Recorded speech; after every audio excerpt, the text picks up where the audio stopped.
واہ واہ نہ چاہتے ہوئے بھی باقر کی ہنسی چھوٹ گئی۔ دعا نے اسے گھورا۔ برہان سے زیادہ غصہ اسے باقر کے ہنسنے پہ آیا تھا۔ ارے بھابھی اتنے پیار سے مت دیکھیے باقر کو، بہت پہلے ہی بیچارہ زخمی ہے، کہیں مر ہی نہ جائے۔ نائب نے تو سیدھا سیدھا بھابھی ہی کہہ دیا تھا۔ گاڑی میں باقر سمیت سب کا قہقہہ گونجا۔ اب تم دونوں نے کوئی بھی بکواس کی نا تو میں تم دونوں کو گاڑی سے باہر پھینک دوں گی۔ اس نے غصے سے دونوں کو ڈانٹا۔ ایک بدتمیز شاعری کر رہا تھا تو دوسرے بدتمیز نے بھابھی ہی بنا دیا، اور تیسرا بدتمیز باقر بیٹھا ہنس رہا تھا۔ اچھا کیا اس نے انہیں ڈانٹ دیا، ورنہ ان دونوں سے کیا بعید، قاضی بلوا کے یہیں نکاح پڑھوا دیں۔ چلو تم دونوں اب اپنی بکواس بند کر کے آگے مڑو اور دوبارہ مت تنگ کرنا اسے۔ باقر نے غصے سے لال پیلی ہوتی دعا کو دیکھا اور ان دونوں بندروں کو ڈانٹا۔ اوکے باس، ویسے دل میں تو آپ کے لڈو پھوٹ رہے ہیں، لیکن پھر بھی جو آپ کا حکم۔ مڑتے مڑتے بھی اس نے بکواس کر ہی دی تھی۔ اس کو کیا ہوا ہے؟ نائب نے کافی دیر سے خاموش بیٹھے ان کو دیکھ کر پوچھا۔ اس کی محبوبہ مر گئی ہے، میرا مطلب اس کا چشمہ ٹوٹ گیا ہے، اس لیے یہ سوگ میں ہے۔ برہان کو بکواس کرنے کے لیے ایک اور موضوع مل گیا تھا۔ اون نے بس اسے گھورنے پر اتفاق کیا۔ گاڑی اپنی منزل کی جانب گامزن تھی۔ نائب اور برہان اون کی ٹانگیں کھینچنے میں مصروف تھے، باقی سب ان کی باتوں پر محفوظ ہو رہے تھے۔ سبھی کو گھر جانے کی خوشی تھی، سوائے رشنا کے، جسے آگے کی فکر کھل کر مسکرانے بھی نہ دے رہی تھی۔ یہ کراچی کا جناح ایئرپورٹ تھا، جہاں وہ لوگ ابھی ابھی پہنچے تھے، جہاں تقریباً سبھی کے گھر والے موجود تھے، باقر اور اون کے والدین، نائب کی والدہ اور چھوٹا بھائی، اور برہان کی دادی بھی۔ حالانکہ ڈاکٹر نے انہیں منع کیا تھا چلنے پھرنے سے، لیکن پوتے کی محبت میں وہ بھی وہاں پہنچ گئی تھی۔ ان سب میں اگر کوئی اکیلا کھڑا تھا تو وہ رشنا تھی، جو ایک کونے میں تنہا کھڑی حسرت سے دعا کو دیکھ رہی تھی، جس کے والد اور بڑا بھائی اس سے گلے مل رہے تھے۔ کتنی خوش نصیب تھی نا وہ! وہ ایئرپورٹ کی عمارت سے باہر آ گئی اور اپنے لیے ٹیکسی ڈھونڈنے لگی۔ اگر وہ زیادہ دیر ان لوگوں کے درمیان کھڑی رہتی تو اپنی کم نصیبی پر وہ رو دیتی۔ ابھی اسے گھر جا کر چاچا کے پیروں میں پڑنا تھا، پتہ نہیں وہ اس کے ساتھ کیا سلوک کریں گے۔ اس نے سوچتے ہوئے پاس سے گزرتی ایک ٹیکسی روکی اور اسے ایڈریس سمجھانے لگی۔ تب ہی اسے اپنے پیچھے کسی کی آواز آئی، رک جاؤ رشنا! 1 سال بعد یہ منظر ہے آغا سراج کی حویلی کا، جہاں ان کی راج دلاری پوتی کی آج رخصتی ہے۔ پورا گاؤں شادی میں مدعو ہے۔ حویلی کو برقی کمکموں سے سجایا گیا تھا۔ ہر طرف خوشی کے ساتھ ساتھ ایک افراتفری مچی ہوئی ہے، جیسا کہ شادی والے گھروں میں دیکھنے کو ملتی ہے۔ بارات آ گئی، بارات آ گئی! ارے آپ یہاں کھڑے ہوئے کیا کر رہے ہیں؟ چلیے میرے ساتھ اور بارات کا استقبال کیجیے۔ وہ دیکھیے سامنے سے کون آ رہا ہے، بلیک شیروانی اور میرون کلا پہنے ہوئے۔ یہ کون ہے؟ ارے یہ تو دلہا ہے، اس سے تو بعد میں تعارف حاصل کریں گے، پہلے ذرا دلہے کے ساتھ آنے والے باراتیوں سے تو مل لیں۔ یہ جو دلہے کے بائیں جانب اورنج میکسی میں ملبوس ہیں، دلہے کی پیاری سی بہن رشنا ہے، جس کی ابھی سے 2 ماہ قبل ہی شادی ہوئی ہے۔ رشنا کے برابر میں ہیں اس کے ہسبینڈ اور دلہے کے بہنوئی، کم دوست زیادہ برہان۔ یقیناً آپ حیران ہو رہے ہوں گے کہ یہ سب کیسے ہوا، تو اس کے لیے آپ کو تھوڑی دیر کے لیے فلیش بیک میں جانا ہوگا۔ زیادہ دور نہیں، بس 1 سال پیچھے، اسی حویلی میں جہاں ابھی ابھی بارات آ رہی ہے۔ 1 سال قبل جب نائب آغا جی کے حویلی سے کھیتوں کی سیر کو جانے کے لیے نکل رہا تھا، تب ہی اس کی نظر بالکنی میں کھڑے برہان اور رشنا پر پڑ گئی، اور وہ رو رہی تھی اور اپنے اوپر بیتنے والے ستم کی داستان سنا رہی تھی۔ اسے اور برہان کو خبر ہی نہ تھی کہ پیچھے نائب بھی کھڑا ہوا ہے اور ان کی ساری باتیں سن رہا ہے۔ اسی وقت نائب نے ایک فیصلہ کیا تھا، اور جس رات وہ سب گھر واپس جا رہے تھے، اس رات اس نے اپنے ڈیڈ کو رشنا کے بارے میں سب کچھ بتایا۔ تو پھر اب تم کیا چاہتے ہو؟ ساری بات سننے کے بعد انہوں نے اس سے پوچھا۔ میں چاہتا ہوں کہ وہ ہمارے ساتھ ہمارے گھر چلے ڈیڈ، اس نے مجھے بھائی کہا ہے، اور کوئی بھائی یہ نہیں چاہے گا کہ اس کی بہن در بدر کی ٹھوکریں کھائے۔ اس نے سنجیدگی سے کہا۔ تو انہیں اپنے بیٹے پر ٹوٹ کر پیار آیا، جیسا تم کہو میرے بیٹے، بالکل ویسا ہی ہوگا۔ Thanks dad! وہ خوشی سے ان کے گلے لگ گیا اور پھر گاڑی میں آ بیٹھا۔ پیچھے والی گاڑی میں بیٹھے اپنی بیگم کو تمام بات بتا رہے تھے، اور وہ ایسے رو رہی تھیں جیسے رشنا ان کی اپنی بیٹی ہو اور اس پہ بیتے والے ظلم انہیں اپنے اوپر محسوس ہو رہے ہوں۔ ایئرپورٹ پر جب سب اپنوں سے مل رہے تھے، تب وہ حسرت سے دعا کی فیملی کو دیکھ رہی تھی۔ نائب جانتا تھا کہ برہان اسے ایک بار تو اپنے ساتھ چلنے کو کہے گا، اور وہ یہ بھی جانتا تھا کہ رشنا منع کر دے گی۔ ظاہر ہے اس کا برہان کے ساتھ جانے کا کوئی جواز ہی نہیں بنتا تھا، وہ کس حق سے اس کے ساتھ جاتی؟ لیکن نائب تو اسے ساتھ چلنے کو کہہ سکتا تھا نا۔ رک جاؤ رشنا! جب وہ ایئرپورٹ سے باہر نکل کر ٹیکسی روک رہی تھی، تب اسے اپنے پیچھے کسی کی آواز سنائی دی۔ اس نے مڑ کر دیکھا تو وہ نائب تھا، وہ اسی کے پاس آ رہا تھا۔ رشنا کو حیرت ہوئی۔ کہاں جا رہی ہو تم؟ اس نے پوچھا۔ اپنے گھر۔ اچھا تو تم اپنے گھر جا رہی ہو تو پھر تمہارے چہرے پر خوشی کیوں نہیں ہے؟ نائب کے سوال پر وہ گڑبڑا گئی۔ وہ تھکن کی وجہ سے شاید اس نے بہانہ بنایا۔ گھر جانے اور اپنوں سے ملنے کی خوشی انسان پر سے ساری تھکن اتار دیتی ہے۔ تم سچ سچ کیوں نہیں بتاتی روشنا کہ وہ تمہارا گھر نہیں ہے اور نہ ہی تمہیں گھر جانے کی خوشی ہے؟ وہ حیرت سے اس کا منہ دیکھنے لگی۔ مجھے تمہارے بارے میں سب کچھ معلوم ہے روشنا، ٹھیک ہے نہیں ہے وہ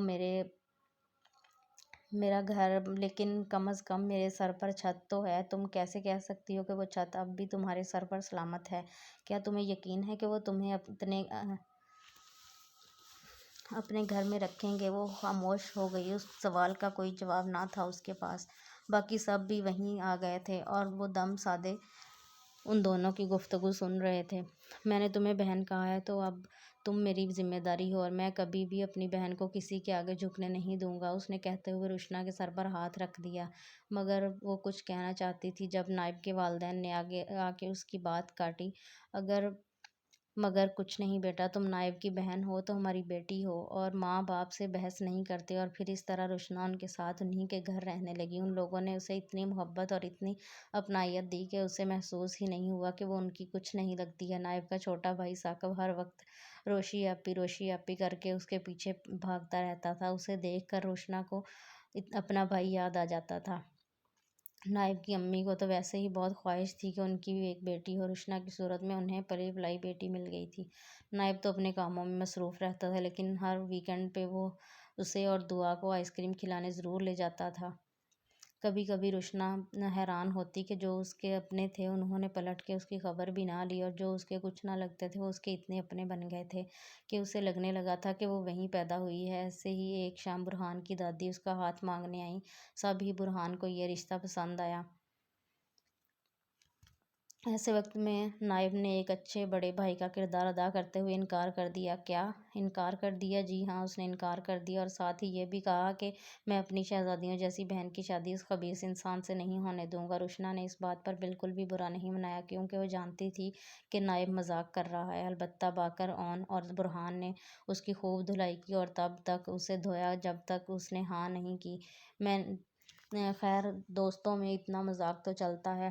یوں روشنا کی شادی برہان سے ہو گئی اور وہ اپنے گھر کی ہو گئی۔ اب واپس دولہے میاں کے پاس آتے ہیں اور ذرا دیکھتے ہیں کہ ان کی دائیں طرف کون ہے۔ ان کی دائیں طرف موجود ہیں باقر ہمراہ اپنی منگیتر دعا صدیقی کے۔ برہان کے ولیمے کے 2 دن بعد ان کی منگنی ہوئی تھی۔ شادی دعا کی پڑھائی کے مکمل ہونے کے بعد ہے۔ اور یہ دولہے کے پیچھے کون ہے؟ اچھا، یہ چشمش تو دولہے کا سب سے بیوقوف دوست اون ہے۔ اس نے جو یہ نیا چشمہ لیا ہے اس کی بھی ایک لمبی داستان ہے، لیکن ہم آپ کو ذرا مختصر کر کے سنا دیتے ہیں۔ قصہ کچھ یوں ہے کہ اون ایک چشموں کی دکان پر گیا۔ ان سے لیٹسٹ سٹائل کا چشمہ مانگا، لیکن اسے پسند نہ آیا۔ پھر اس نے ایک اور چشمہ نکلوایا، وہ بھی اسے پسند نہ آیا تو اس نے ایک اور نکلوایا، پھر ایک اور، پھر ایسے کرتے کرتے اس نے سارے چشمے نکلوائے، لیکن اسے کوئی بھی پسند نہ آیا۔ پھر اس نے دوسری دکان کا رخ کیا اور وہاں بھی یہی حرکتیں کی اور بنا کوئی چشمہ لیے واپس آ گیا۔ ایسے کر کے اس نے شہر کی ساری دکانیں چھان ماری، یہاں تک کہ دکان والے بھی اسے پہچان گئے۔ اب اگر انہیں دور سے بھی اون آتا دکھائی دیتا تو وہ اپنی دکان پر "دکان بند ہے" کا نوٹس لگا لیتے کہ کہیں یہ بندہ ان کی دکان میں ہی نہ آ جائے۔ اور پھر یوں اسے ایک نیا چشمہ مل ہی گیا۔ اور نائب کی آج شادی ہے۔ زندگی میں بہت سے لوگ ہمیں یوں ہی ملتے ہیں، کیونکہ ان کا ملنا تقدیر نے ایسے ہی لکھا ہوتا ہے۔ ارے آپ کہاں چلے؟ ابھی کہانی کا دی اینڈ نہیں ہوا، پہلے ذرا آپ مظفرآباد کی جیل تو چلیں۔ ارے ڈرے مت، آپ کو قید نہیں کرنا، بس کسی کو ملوانا ہے آپ سے۔ تو چلیے پہلے قیدی نمبر 712 سے ملتے ہیں، جو اس وقت گاڑے اور مٹی سے دیوار کی اینٹیں جوڑنے میں مصروف ہے۔ اس کا نام ہے ہمت خان، جسے عرف عام میں خان کے نام سے جانا جاتا ہے۔ اب یہ 712 کے نام سے پکارتے ہیں۔ یہ کیا ہو رہا ہے؟ وہاں پر اتنا رش کیوں ہے؟ چلے پھر چل کر دیکھتے ہیں۔ اوہ، تو یہاں پر قیدی نمبر 713 کی پٹائی ہو رہی ہے۔ اس کا قصہ کچھ یوں ہے کہ جیل حکام نے اسے قیدیوں کے لیے کھانا اور چائے بنانے کا حکم دیا تھا۔ اس نے چائے میں ہلدی مرچ اور کھانے میں چینی اور دودھ ملا دیا۔ بس پھر کیا تھا، حوالداروں نے اس کی خوب دھلائی کی اور اسے ایک نیا کام دیا، ہارپک سے باتھ روم دھونے کا اور فنائل سے پوچھا لگانے کا۔ اس نے ہارپک سے پوچھا لگایا اور فنائل سے باتھ روم دھو دیے، اور پھر حوالداروں نے اسے اتنا دھویا کہ سارے مظفرآباد میں اس کی چیخیں سنائی دیتی تھیں۔ پھر اس واقعے کے بعد اسے ایک نیا کام سونپا گیا۔